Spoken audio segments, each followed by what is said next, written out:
여러분 안녕하세요. 힐링 토크 회복 플러스의 하근수 목사입니다.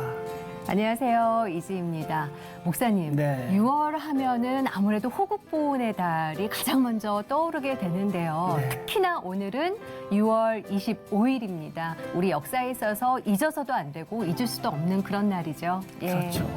1950년도 6월 25일 네. 새벽에 정말 갑작스럽게 시작된 전쟁 때문에 얼마나 참 상처를 입고 그렇죠. 피해를 많이 받았습니까? 예. 더 많이 아픈 것은 그때 갈라진 남과 북한이 맞아요. 70년 동안 아. 분단의 아픔을 가지고 있다는 것이 더 아픈 기억 같아요. 네. 그래서 오늘은 한국전쟁 70년을 맞이하면서 좀 되돌아보고 우리 역사에서 정말 잊지 말아야 할 것들은 어떤 것들이 있는지 좀 오늘 생각해 볼 수 있는 시간이 되었으면 좋겠다 해서 저희가 준비를 해봤습니다. 6.25 전쟁사에 있어서 최고의 권위자로 꼽히시는 분이 계시더라고요. 그분을 모시고 이야기를 나눠볼까 하는데요. 전 육군 정훈감이자 예비역 준장이신 배영복 장로님 모시고 이야기 나눠보겠습니다. 어서 오십시오. 어서 오세요. 네, 안녕하세요. 네, 반갑습니다. 불러주셔서 6.25 전쟁 역사의 최고 권위자로 알려진 전 육군 정훈감 배영복 장로. 그는 40년에 걸쳐 6.25 전쟁사를 연구하며 자료를 수집, 부대의 바른 역사를 전하기 위해 매진하고 있다. 6.25 전쟁사의 전문가는 물론 다양한 자리를 통해 역사적인 역할을 감당하고 있는 배영복 장로는 어떻게 하나님을 만났을까? 6.25 전쟁 70주년을 맞이하는 현재, 배영복 장로의 은혜로운 회복 스토리와 함께 우리가 알아야 할 진실에 대해 들어본다. 초등학교 4학년 때부터 지금까지 쭉 흥정해서 그 많은 사람들이 잡혀가지고 다 살아왔어요. 네. 참기 은혜. 그래서 설문조사를 하게 되면은 네. 북침이라고 하는 학생이 엄청 많아요. 젊은이들 깨달아야 되는 것은 지금까지 잘못 배운 역사를 바로잡았으면 좋겠다. 네. 그것이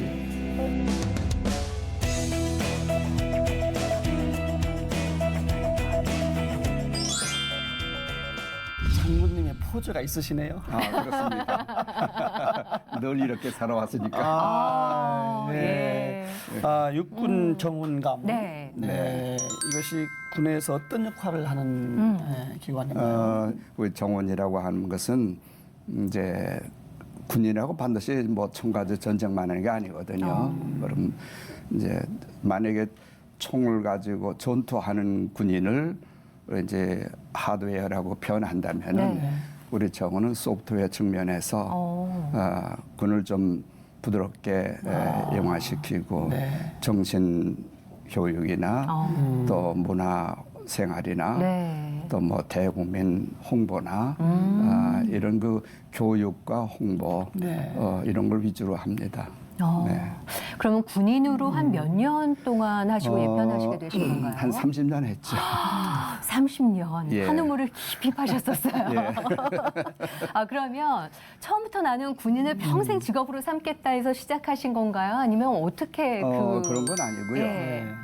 저는 이제 그 60년대 중반에 이제 군 생활을 시작했는데 네. 그때는 이제 우리나라가 그 이렇게 지금같이 안정되지가 않고 북한의 이제 그 공격을 많이 받았어요. 네. 그리고 소위 말해서 이제 간첩들이라고 하는 사람들이 수일 새 없이 넘어와요. 그렇기 때문에 제가 군 생활을 시작한 것은 1965년인데 네. 일주일 중에 반은 부대에서 근무하고 자고 또 반은 산에서 잤어요. 산에서요? 네, 간첩 작전 하느라고. 그걸 거의 한 달이면 반 정도를 산에서 대간첩 작전하고 살다 보니까 사회도 불안하지만 군도 불안했어요. 네. 언제 간첩이 또 나타날지 모르니까. 그렇게 이제 살다 보니까 저는 ROTC 출신이기 때문에 2년 후에 제대를 해야 되는데 네. 제대할 입장이 못 돼요. 군이 불어나니까. 네. 그래서 내가 제대를 하더라도 또 금방 소집이 돼서 오겠구나. 그 정도로 불안했군요. 그렇죠. 그러니까는 정말로 아주 위험한 사건이 생겼어요. 어. 그 이제 68년도에 소위 김신조 청와대 습격 사건이 있었거든요. 네. 그 온 군이 다 거기에 동원돼 가지고 작전을 하는데 네. 저는 이제 그런 것 때문에 군 생활을 잘했다 생각을 했어요. 예, 그래서 그때 시작한 것이 장기 복무가 돼가지고 30년을 하게 됐습니다. 그랬군요. 평생을 네. 그렇죠. 네. 예. 불안했지만 다행스럽게 전쟁은 그렇죠. 또 다음에 또 안 일어났는데 그렇죠. 네. 그 이후에 네. 베트남 참전하셨다고 저도 이제 들었습니다. 그 무렵이 베트남에서 전쟁이 생겨가지고 이제 미국뿐만 아니라 우리 한국군이 많이 가게 되는데 네. 우리 이제 요즘 국민들이 잘못 생각하게 되면 이런 것 같아. 야, 왜 베트남하고 가서 베트남 사람들 전쟁을 하느냐 이렇게 생각하는 사람이 있어요. 근데 그게 아니고 베트남 국민하고 전쟁하는 게 아니라 베트남 국민의 적인 공산군. 그렇죠. 네. 공산군으로 네. 베트남 국민이 아니고 베트콩이라 그래가지고 네. 공산 베트남 사람들 아. 그 사람들하고 전쟁을 하는 거죠. 네, 그래서 저도 1년간 다녀왔습니다. 1년간. 예. 근데 저도 그렇지만 이제 전쟁을 겪어보지 않은 세대잖아요. 전쟁에 대한 뭐 참상이나 비극을 저희가 직접 보지 못하고 영화를 통해서나 간접적으로 그나마 조금 알만한데 사실 실제로 다녀오신 분은 생명의 위협도 만만치 않으셨을 것 같아요. 어떠셨어요? 생명의 위협은 뭐 거의 매일 있죠. 아. 거의 매일 있는데 거기 또 근무하고 있는 사람은 위협이라고 생각을 안 하고 네. 그냥 일상으로 생각을 해요. 오늘 옆에서 포탄이 떨어져도 네. 그것도 지나가면 또 일상으로 돌아오고 또 옆에서 부하들이 많이 죽거든요. 물론 장교도 많이 죽고 네. 그래도 죽은 사람은 또 죽은 사람이고 살리는 사람은 또 용기를 내 가지고 그 다음 날 또 정상적으로 근무를 하고 또 지켜내야 되니까 그렇죠. 그렇죠. 예. 예. 예, 하나님 도와주셔서 네, 그러니까. 아무 연고 없이 오긴 왔지만은 네. 생활하고 있는 동안에는 늘 긴장이 연속되는 거죠. 왜 아니겠어요? 목숨을 내놓은 거죠, 뭐. 그렇죠. 전쟁터라고 하는 네. 것은. 네. 네. 하나님의 은혜가 아니면 살 수 없는. 그렇죠. 네, 하나님의 네. 은혜로 정말 안전하게 잘 네. 받으신 건데. 네. 신앙생활은 언제부터 하신 거예요? 저는 이제 서울 사람입니다. 그래가지고 이제 초등학교나 저 학교를 전부 다 서울에서 다니면서 네. 그랬는데 6.25 전쟁이 터질 때에 저희 부모님들은 그 전에 이제 예수를 믿었기 때문에 어떻게 보면 모태 신앙이에요. 네. 그런데 이제 전쟁이 터지면서 살기가 힘드시니까 몇 년간 교회를 못 다니신 것 같아요. 네. 그러니까 이제 먼저 다니던 이제 교회에 전도사님이 집에 방문해 오셔가지고 네. 아이고 아무리 힘들어도 신앙생활 해야지 네. 여기서 멈추면 안 됩니다. 나오세요. 이번 주에 꼭 나오세요. 이게 이제 한 두 차례 방문하셨어요. 네. 그럴 때 이제 제가 옆에 있으니까 예, 너도 나와라. 그 주일학교에 나오면은 네. 친구들도 많고 또 좋은 선생님 밑에서 하나님 잘 믿을 수 있으니까 나오라고. 그때에 제가 초등학교 4학년쯤 되는 것 같아요. 근데 거부를 안 하고 그냥 그 말 한마디에 그냥 나가버렸어요. 나가버린 데가 연동교회, 종로가 옆에 있는 그 연동교회. 그때서부터 초등학교 4학년 때부터 지금까지 네. 쭉 한 교회에서. 그러면 그 횟수를 몇 년쯤 정확하게 따지면 한 8년, 7, 8년 되면 근 70년 신앙생활 한 거죠. 연동교회 역사 네. 그냥 걸어 다니시는 역사시겠는데. 산증인이시네요. 예, 그 실제로 그래요. 오, 진짜. 우리 연동교회가 127년 됐어요. 근데 그 중에 제가 한 70년 네. 교회에 출석을 했으니까. 반 이상을. 네, 그리고 제보다 위에 분들은 많이 돌아가시고 네. 또 저는 어려서부터 다녔기 때문에 그 환경과 또 네. 사정을 너무 잘 알아요. 그래서 저희 교회에서는 이제 젊은 사람들이 네. 옛날에 연동계는 어땠는가 또는 주변에 바뀐 게 뭐가 있는가 네. 이런 걸 물어보려면 저한테 와요. 나오신 그렇겠는데요. 김에 우리 연동교회 자랑 좀 한번 좀 하시죠. 너무 많으실 것 같은데요, 하나만 자랑하실 좀 게. 예. 뭐 많죠. 예. 많은데 그냥 뭐 자랑이라기보다는 저희 연동교회 교인들은 신앙 훈련을 제대로 받은 것 같아요. 네. 교회 내에 분쟁이 없고 네. 또 사실 분쟁 없을 수는 없잖아요. 예. 그러나 다 참고 소화를 해. 그래서 교인 간의 갈등이 적고 특히 이제 한 번 오신 죄종은 원로 목사 돼서 70에 나가시는 거. 네. 이것이 전통이에요. 그래서 그렇게 오래 하시다 보니까는 예. 교회 우리 교회뿐만 아니라 이제 노회일이나 총회일이나 다 하시게 되고 다 총회정을 다 하셨어요. 네. 그러니까 남들이 볼 때는 부러워하죠. 네. 부러워하고 그 127년 역사 가운데 목사님 6번밖에 없습니다. 한 번 오시면 네. 끝까지 잘 마무리 하시네요. 예. 예. 참 너무 감사하네요. 좋네요. 예. 군인이 되셔서는 이제 전쟁을 베트남전을 경험하셨지만 사실 네. 군인 시절 이전에 네. 어렸을 때 6.25를 겪은 세대이신 거죠. 저희가 이제 41년생이니까 예. 6.25 때는 이제 10살이에요. 네, 10살에 남침을 당했는데 그 당시에는 공산군에 대한 그 악랄이나 이런 것을 국민들이 잘 몰랐어요. 네. 그리고 전쟁이 났는지 안 났는지도 몰랐어요. 그것이 25일 날 분위기예요. 네. 국민들이 전쟁이 났고 난 것을 안 것은 25일 오후에 돼서는 지금 전쟁이 났는가 보다. 이제 의정부쯤 이렇게 대포 소리가 막 나고 그럴 때 뭐 나긴 난 것 같은데 네. 이게 뭐지 무슨 소리가 나지. 그러니까는 그때는 우리 국민의 라디오가 없어요. 텔레비전도 물론 없지. 네.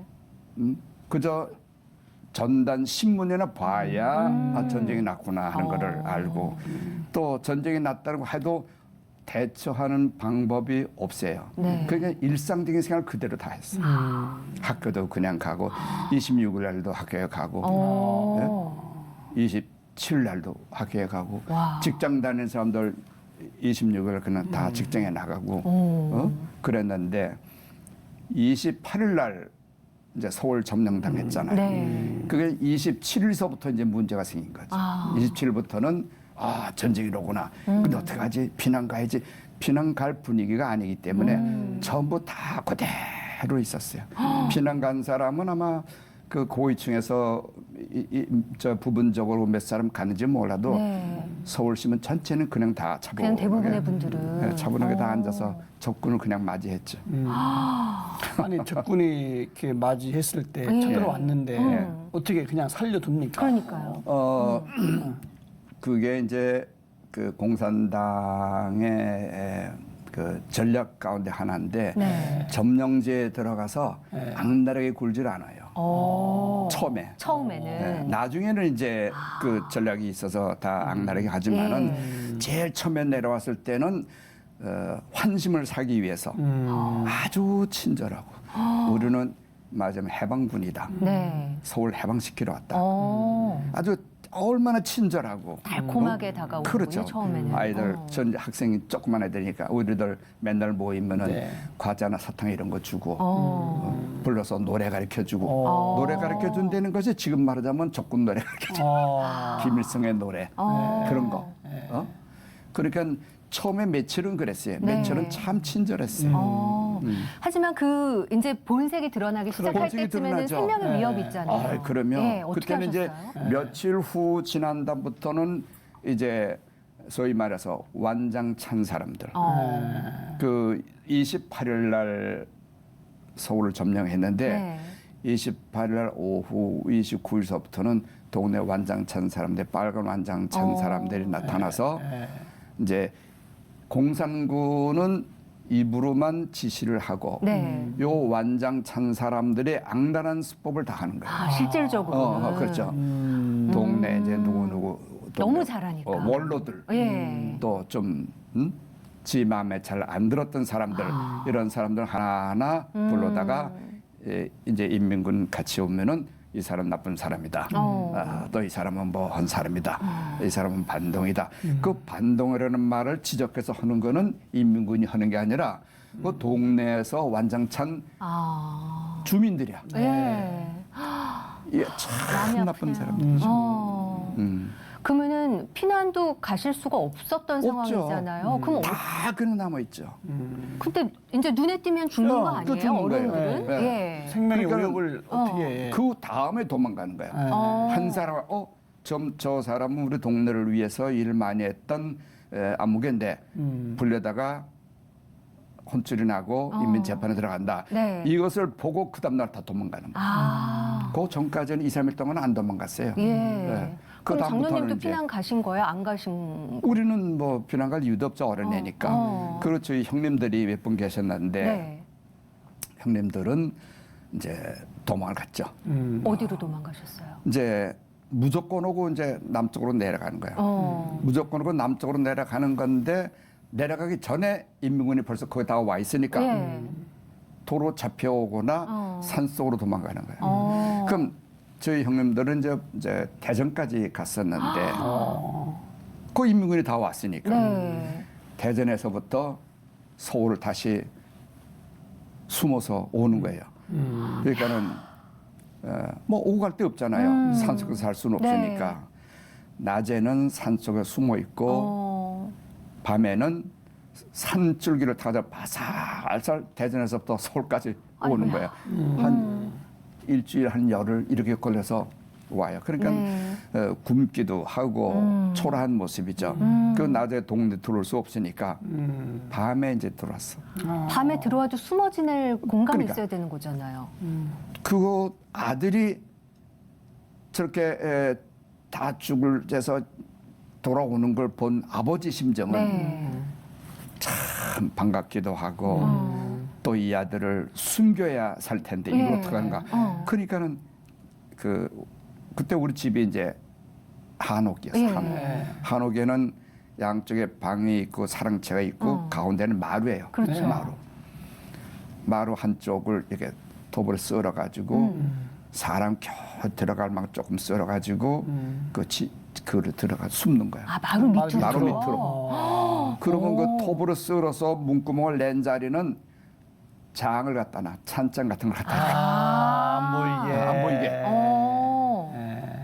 그러니까는 찬장을 옮겨서 뚜껑을 열면은 마루 밑에 들어가는 출입구가 되는 거예요. 네. 그 밑에 들어가서 숨어 있는 거예요. 어. 그런데 또 며칠 있으니까 또 왔는 뜸이 나타나. 네. 다른 아들이. 네. 아들 셋이 다 지하실 속에서 숨어서 사는데 그 지하실이라는 것이 뭐 정식으로 판 지하실이면은 괜찮은데 네. 그런 게 아니고 그냥 불과 높이래봤자 한 50cm 뭐 60cm도 안 되는 그런 높이거든요. 땅에서부터 그러면 뛰어서 거기서 어떻게 지었으니까. 거기서 어떻게 이렇게 쪼그리고 있어요? 앉아 있질 못해요. 기어 들어가서 이제 가마니를 쭉 깔아놓고 예. 기어 들어가서 엎드리는 것이 전부야. 엎드리거나 이제 두로 눕거나 얼마나 힘드셨어요. 그렇게 해서 그 석 달 동안을 석 달을요. 3개월을. 그렇죠. 3개월 뒤에 나오신 거예요, 이제 바깥으로. 그 구입할 때는 다 나왔죠. 구입할 이후에는 다 나와서 네. 그때 이제 정식으로 군에 갈 사람 군에 네. 가고 뭐고 다 그렇게 해서 우리 형도 이제 장교로 이제 군에 갔는데 구입할 이후에 장교들 많이 모집하잖아요. 네. 그때 이제 군 생활 아니 했어요. 그러면 3개월 동안은 뭐 이발도 못 하고 이발이 뭐예요? 세수도 못 하고. 그렇죠. 3개월 동안을 네. 지하실 속에서 일단 나오니까요. 네. 요즘 그 모습을 비교하면은 네. 그 노숙자하고 똑같아요. 산발을 해서 머리만큼 길렀죠. 네. 수염은 그냥 그렇죠. 수영도 못 덥수룩하게 갔죠. 났죠. 더군다나 3개월 동안 햇빛을 못 보고 그 와서 있으니까 먹는 것도 부실해 햇빛도 못 보니까 얼굴이 헬쑥 근데도 다 누렇게 떴어. 야. 병자들이야. 정상적이 아니고. 네. 네. 그렇게 이제 3개월 이제 지나갔죠. 네. 근데 어떻게 안 들키셨어요? 그게 참 신기해요. 진짜. 그게 3개월 동안 이제 짧은 사람은 이제 한 달. 네. 이제 또 이제 인민군으로 붙잡혀 나가다가 도망온 사람, 한 달 된 사람, 2달 된 사람, 어떤 사람 석 달 된 사람들 다 숨어 있었는데 도망와도 숨을 데가 없잖아요, 집이. 네. 그러면 어느 집이든지 뭐 마루밑이나 창고나 네. 이런 데 숨는 건데 대체적으로 마루밑에 숨는 사람들이 많았어요. 그런데 인민군이 왜 그걸 몰랐을까? 네. 그걸 알았으면 집집마다 뒤지면은 어느 집이든지 다 한두 사람의 숨어 있는 사람들이 다 나왔을 텐데 인민군들이 그걸 몰랐어요. 그래가지고 3개월 후에 구입할 수복되는 날 전부 다 쏟아져 나오는데 사람들의 모습은 완전히 도깨비들 같아요. 아이고. 예, 다들 거기서 숨어 지내셨으니까 다 숨었던 수용기로고. 사람이에요. 예, 그리고 소문에 아버지 넷째 아들은 인민군의 의용군으로 붙잡혀 나가서 네. 죽었다는 소식이 있다. 네. 그런데 아버지는 어떠고 이제 소문들 있잖아요. 네. 그런데 그 사람들 다 도망와서 중간에 그래가지고 그날 보니까 다 살았어. 야, 서로 다 놀라셨겠다. 숨어가지고. 소문과 다른 사람들이 뭐 그렇죠. 살아서 나오니까. 그런 와. 것을 보고 전부 그 자기 모습 서로 보면서 다 이렇게 네. 정말 이것이 하나님의 은혜로구나. 진짜 개인적인 은혜뿐만 아니라 나라 전체가 민족에 대한. 그 많은 사람들이 잡혀가지고 다 살아왔죠. 예. 이게 은혜예요. 그렇게 해서 여러 번 생명 위협을 그럼요. 하나님의 네. 정말 보호하심으로 도우심으로 예.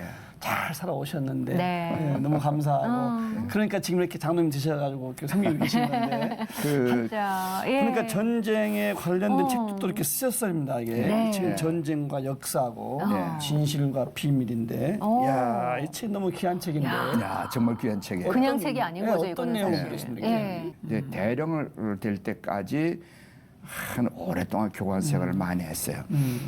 그러다 보니까는 교관은 항상 좋은 내용으로 다 명강의를 해야지 생명이 길거든요. 네. 그러니까 매일 연구하는 거야.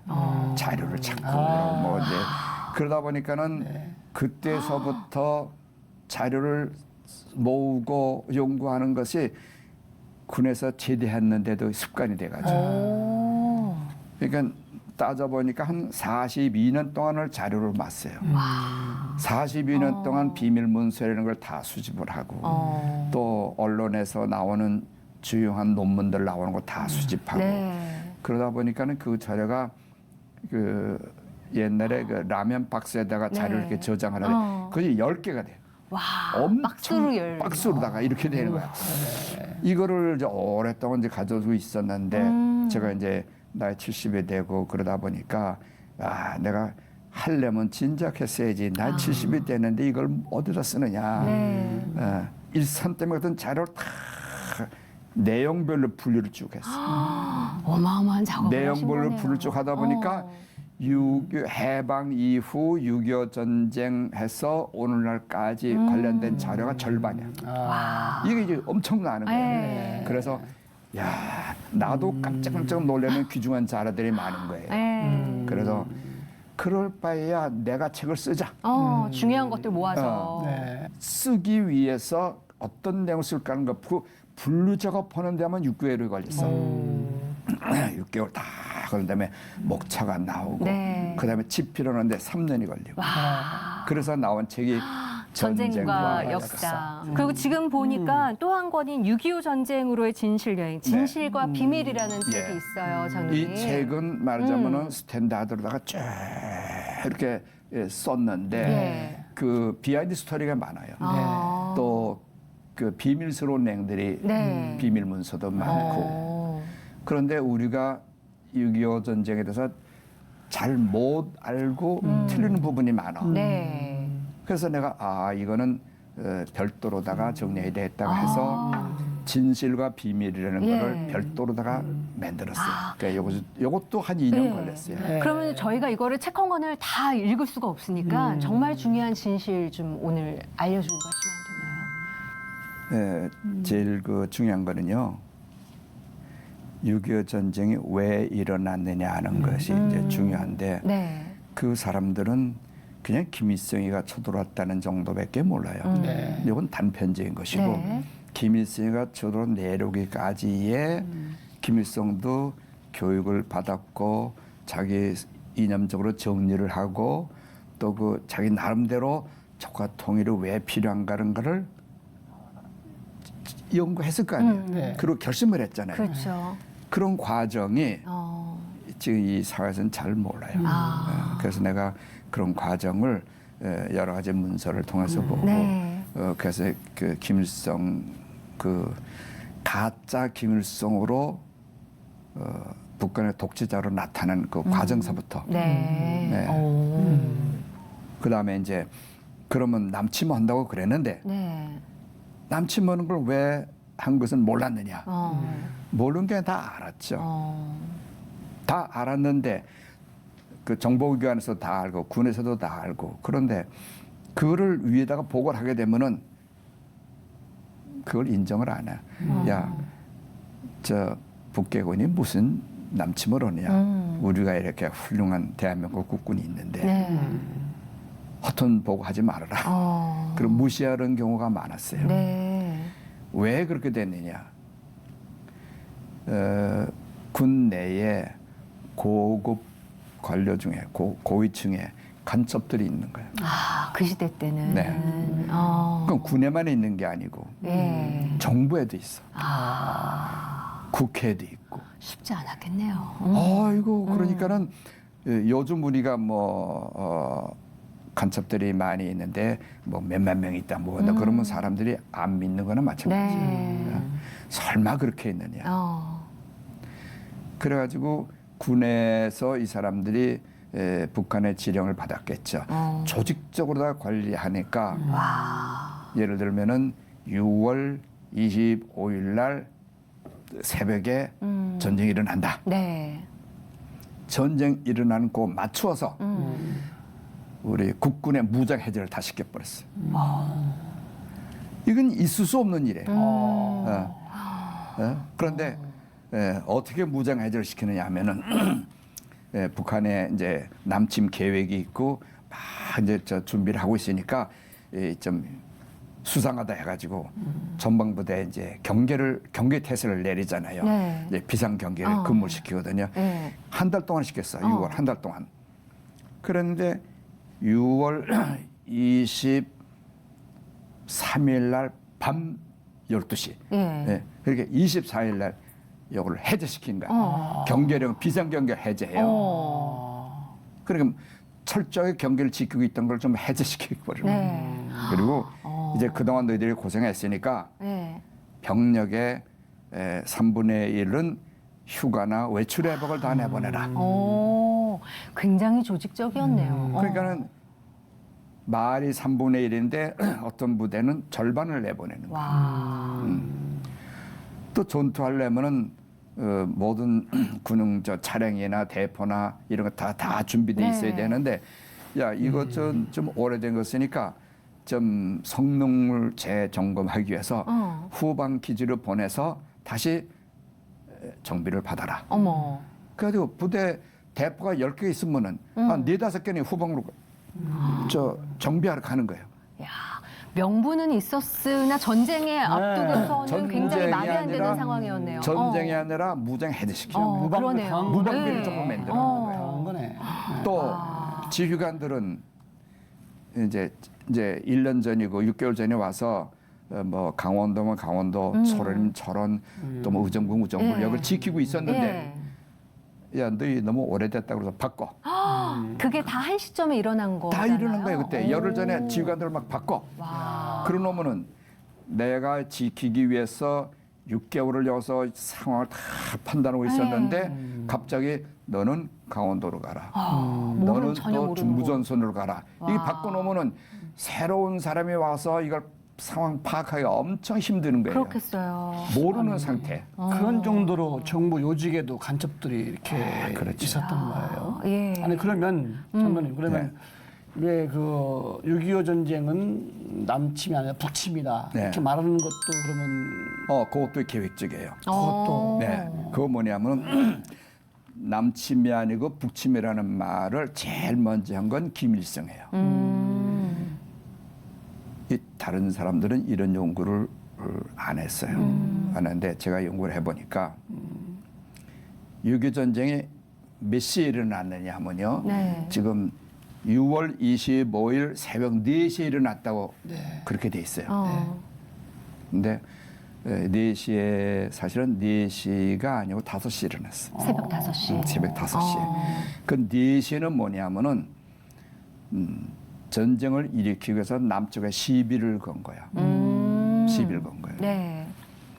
그런데 그러면 새벽 4시에 이제 저 서쪽에 우리 좀 인천 바다 앞에 네. 그쪽에 이제 막 저 대포가 평시에는 한두 발 이렇게 떨어져요. 저녁에. 또 우리 측에서도 북쪽 해주 네. 쪽을 향해서 또 대포를 또 한두 발씩 쏴요. 거의 매일 그래. 그런데 이날은 옹진이라는 그 반도에 네. 한꺼번에 수백 발 포탄이 떨어져 가지고 거기에 우리 17연대라는 저 연대가 있었는데 네. 절반이 죽었어. 어머. 그러면은 이제 그 우리가 반격할 힘도 없잖아요. 그렇죠. 네. 그 부대가 해체가 돼 가지고 바로 이제 지휘관의 백인엽 대령이라는 분이 연대장으로 있었는데 우리가 어떻게 반격을 해? 반격을 못 하지. 그래서 이제 육군본부에다 전문을 쳐가지고 우리 이렇게 다 죽게 생겼으니까 우리 빨리 인천으로 갈 수 있도록 수송선을 보내달라. 이렇게 해서 시작이 되는데 김일성은 그날 새벽 3시에 이 내각을 다 소집하고 또 군 간부들 다 소집해가지고 비밀 이제 회의를 하는 거예요. 이거 있을 수 없는 일이에요. 그러네요. 예. 그래가지고 뭐냐면은 남쪽에서 북침을 했기 때문에 우리가 어쩔 수 없이 남쪽을 쳐들어가야 된다. 네. 공격을 해야 된다. 그런데 내가 명령 내려서 공격하는 것보다 네. 이 내각에서 남침을 승인해 줘야 된다. 그런 거를 새벽 3시에 했어요. 이야, 참 놀라운 굉장히 일이에요. 치밀하게. 오늘 아주 많이 예. 배웠네요. 그러니까요. 그래서 그- 일단 예. 이제 갔어요. 전쟁이 시작돼서 했어. 네. 그 다음에 10시에, 10시에는 북한에도 외교사들이 있잖아요. 네. 중립국도 다 있고 그 외교 대사들을 다 불렀다가 전쟁 벌었던 상황 설명을 하면서 남쪽 이승만 괴뢰 정부가 오늘 새벽에 해주 지역에 공격을 했다. 네. 북침했다. 그래서 우리는 이제 방어 차원에서 이제 남쪽으로 쳐들어내. 그 진실과 비밀이라는 책을 내실 수밖에 없는 네. 그런 이제 역사적인 자료를 다 수집하신 건데 사실 올해가 한국 전쟁 발발된 지 70주년 되는 해인 거잖아요. 네. 아무래도 역사가 진실이 왜곡되는 걸 누구보다 참 안타깝게 생각하실 것 같아요. 예, 젊은이들한테 또 하실 말씀도 많으실 것 같고 어떠세요? 예. 왜 전교조라는 조직이 있잖아요. 네. 교사들 중에서 옛날에는 참교육을 한다고 그래가지고 먼저 올바른 교육을 하기 위해서 막 모이니까는 사람들이 그 전교조가 제대로 일을 하는 거라고 좋아했어요. 네. 시작은 그렇게 했는데 그것이 한 40년 전 얘기예요. 네. 시작은 그렇게 했는데 그 다음에는 조직화해가지고 김일성 주체 사상 교육을 학생들에게 가르치는 거예요. 자기들이 배운 거를. 네. 그때가 1980년도, 81년도예요. 81년도서부터 그렇게 됐어요. 이렇게 김일성 주체 사상 교육을 많이 받아온 사람들이 이제 자기 나름대로다가 고등학교 학생들에게 교육을 가르치는데 교육의 내용은 우리 올바른 역사를 가리키는 것이 아니고 계급 투쟁의 역사를 가리켜요. 계급 투쟁이라는 건 뭐냐면은 공산당이 노동 계급이 자본주의를 얻기 위해서는 자본주의 계급을 타도해야 된다. 그 노동자가 단결을 해가지고 투쟁을 해야 된다 하는 것이 이제 공산당의 전략에 나와요. 그런 식으로 종교조들이 교육을 받아가지고 교육을 전부 다 거꾸로 시키는 거예요. 민주교육을 계급투쟁의 교육으로 다 바꿔요. 네. 그러니까 우리 역사 가운데에 많은 내용을 전부 다 그 내용의 의미를 바꾸어서 네. 그렇게 변절시켜서 교육을 하는데 그 중에 이제 가장 걱정되고 두려운 것이 남침이 아니라 북침이다 하는 거 그렇게. 네. 그러니까 정교조 선생님한테 교육을 받은 우리 학생들은 상당한 수가 6.25 때 우리가 먼저 쳐들어갔다. 이렇게 교육을 받고 있는 거예요. 네.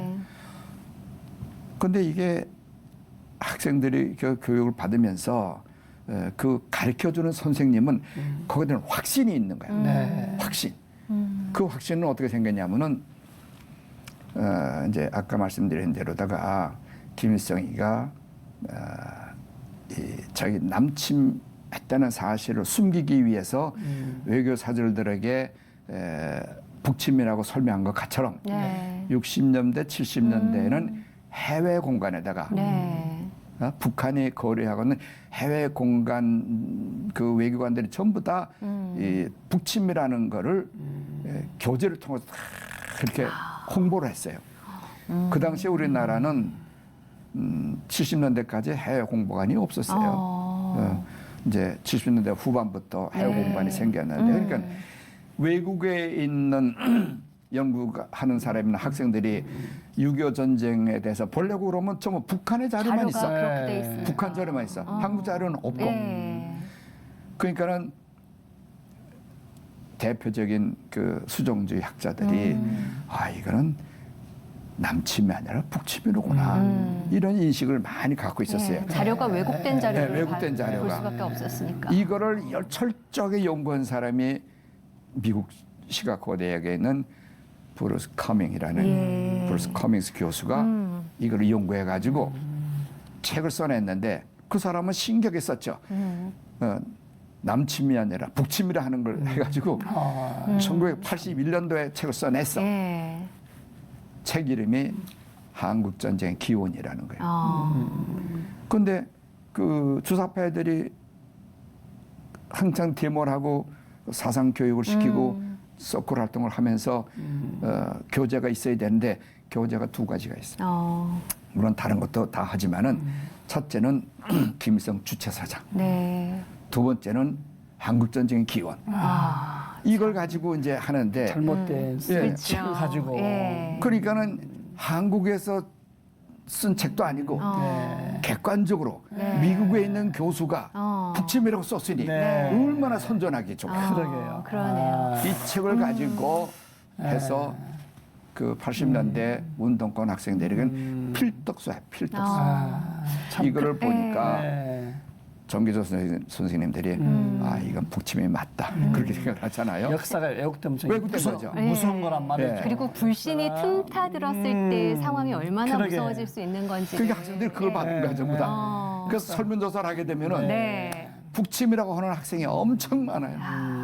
참 그래서 역사. 지금 하시는 일이 정말 중요한 거잖아요. 역사가 왜곡되면 안 되니까. 그렇죠. 예, 한국 전쟁을 알리시는데도 큰 일을 하고 저는 계시지만, 그걸 이제 바로 잡는 거. 예, 네. 베트남 네. 선교도 하고 계세요, 장로님. 예.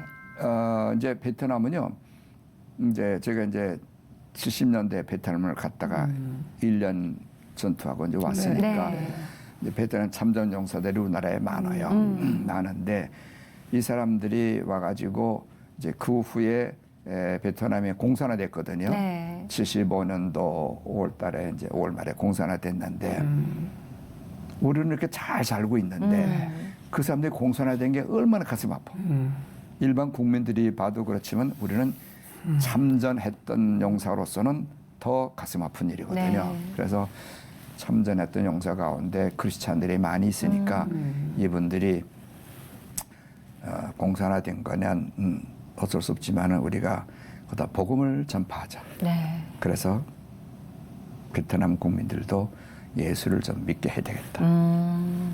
그래서 이제 30년 전에 네. 1990년도에 30년 전에 그 베트남 참전했던 예비역 장교들이 장군들이 많이 있었죠. 그래가지고 중심이 돼가지고 베트남 선교 협회라는 걸 만들었어요.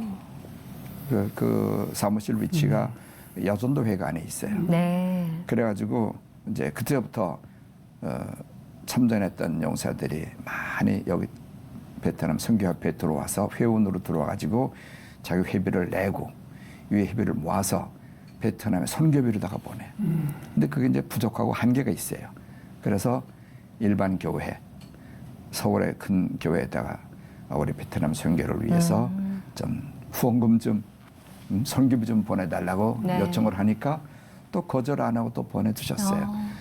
그래서 참 일을 많이 했어요. 네.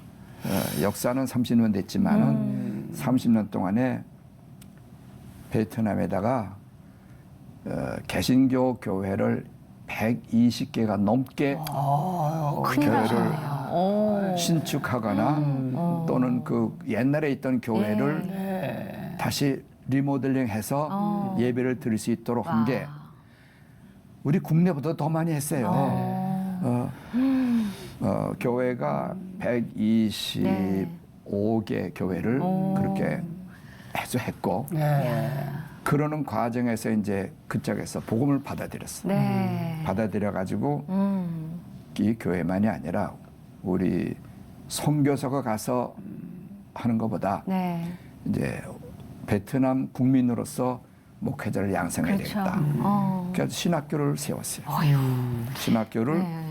남쪽 또 북쪽 두 군데다가 하노이하고 네. 이쪽에 호치민시에다가 그래가지고 1년에 신학생을 25명씩 뽑아요. 야. 그런 지가 지금 벌써 5년, 7년 됐어요. 그리고 졸업한 사람이 벌써 75명을 졸업시켜가지고 와. 목사님이 됐어요. 예. 그러니까 현재는 베트남 출신의 목사님들이 목회를 하시고 네. 저희는 그 후원하고 그래주시고. 네, 오늘 나오셔서 이렇게 한국 전쟁에 대한 역사 왜곡된 것도 바로 잡아주시고 네. 너무너무 많이 배웠는데요. 오늘 6.25 전쟁 70주년을 맞이해서 우리 전쟁을 모르는 젊은 세대들에게 꼭 좀 이 말씀을 좀 해주고 싶다. 혹시 뭐 그런 거 있으신가요? 지금 가장 그 슬픈 것은 6.25 전쟁이 끝난 지 70년이 되고 그동안에 우리는 폐허소에서 참 부강한 나라다가 발전했거든요. 우리 나라는 적지만은 사실은 큰 나라예요. 네. 나라가 꼭 영토로만 따지는 게 아니니까 국민들이 지금 세계를 다 주름잡고 거기서 자기 몫을 다 하고 또 경제적으로도 엄청 남이 상상할 수 없을 만큼 발전을 해서 지금 세계 10대 경제 강국에 들어가고 작지만 큰 나라고 네. 또 작지만 강한 나라고 그런 나라가 됐는데 한 가지는 이런 속에서도 이 교육을 잘못 받아가지고 인성교육이 잘못됐고 또 국가 간 교육이 잘못돼가지고 북한을 칭찬하는 사람들이 많아. 북한 칭찬하는 건 좋은데 한국은 폄훼하고 북한을 찬양해. 이건 한국 국민으로서 있을 수 없는 일이에요. 그런데 사상이 뭔지 그 사상 교육 때문에 그렇게 되거든요. 많은 사람들이 대한민국은 태어나서는 안 될 나라다. 이게 이제 공산당이 늘 그렇게 하는 거예요. 김일성이가 세운 북한이 조선인민공화국이 한국을 통일해야 되는데 그걸 못하고 있기 때문에 항상 그거를 한국에다가 이렇게 주시는 한국은 태어나서는 안 되는 나라. 미국의 적대 국가인데 미국하고 치는 나라. 그러니까 너희 한국하고는 이게 한자 원수의 나라야. 그래서 그런 속에서 살면서 북한을 동경하는 것은 전 잘못됐다. 네. 이건 교육이 잘못된 것이지. 근데 우리 그 사람들이 또 저 같은 사람 만나가지고 1시간 토론을 하게 되면은 우리가 잘못됐구나 네. 하는 것을 인식하게 되죠. 네. 어쨌든 70년을 맞이한 이때 우리 젊은이들이 좀 깨달아야 되는 것은 네. 지금까지 잘못 배운 역사를 네. 바로잡으면 좋겠다 하는 네. 것이 간절한 네, 바람입니다. 감사합니다. 네. 장로님 마지막으로 기도 제목은 뭐가 있으세요? 기도 제목이요. 이제 저도 그 전에 안 하던 이제 선교에 이제 뛰어들었기 때문에 네. 제가 베트남 선교협회 회장 말고 또 하나를 겸직하고 있어요. 그 이제 한국 예비역 기독군인 연합회라는 게 네. 있는데 그건 이제 국내 선교예요. 네, 네. 그 국내 선교 회장도 하고 있거든요. 그러니까는 그 책임만 맡은 것이 중요한 게 아니고 제가 이 사명을 잘 감당할 수 있도록 네. 여러분들께서 좀 기도 좀 해주시면 고맙겠어요. 오늘 이렇게 저희가 한국전쟁 70주년을 맞이해서 좀 되돌아보는 시간을 가졌으면 좋겠다 해서 모셨는데 네. 너무 귀한 말씀 나눠주셔서 감사합니다. 감사합니다. 건강하십시오. 예, 네, 고맙습니다. 고맙습니다. 어떻게 여러분 보셨는지요? 네. 정말 배영복 장로님 모시고 말씀 나누면서 우리가 잘못된 역사를 다시 한번 잘 세웠으면 좋겠고 그렇죠. 다시는 네. 이러한 전쟁이 생기지 않도록 우리가 잘 지켜냈으면 참 좋겠다. 아멘. 느낌 갖는 시간이었습니다. 네, 사실 나라가 있어야 가정이 있을 수 있는 거고요. 가정이 있어야 나도 있을 수 있는 거잖아요. 오늘 우리 민족을 위해서 또 가정을 위해서 나를 위해서 하나님께 기도 많이 할 수 있는 그런 오늘 하루가 되셨으면 좋겠고요. 오늘도 저희와 함께해 주셔서 감사합니다. 평안한 하루 보내십시오. 고맙습니다. 감사합니다.